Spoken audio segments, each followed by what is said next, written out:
छोकरी मन मरे रही कुंवारी तेका लाश ला निकाल दार दी पकड़ा गे तो मतलब सजा हो कोई फायदा नहीं रहती तब काबर निकालती। ये तंत्र मंत्र में पढ़ पावा महाभारत में प्रसंग है कौरों को कर मत सकुनी भांचे कहा जा रहा वो टोनहरी सो उदारी में नहीं रहे कर अंगरी मंगरी तोड़ दे रहते हैं वो अपन दादा खाड़ा पासा बना रहीगा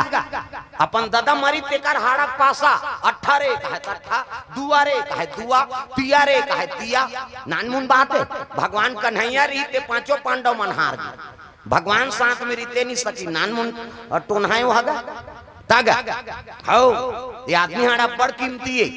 एक जन उसने पूरा एक्सीडेंट हो गया अब एक्सीडेंट हुई तो कर गोद टूट गई अब गोद टूटी तो रायपुर रिफर कर दी दू जनाऊ की नौकर सन डॉक्टर लगते साहब एक सरवाएगा कैसनो करके जोड़ दे ये तो पूरा टूट गया यार काटना पड़ेगा अरे बड़वा हो जाएगा ये कमैया धमैया कैसनो करके जोड़ दे।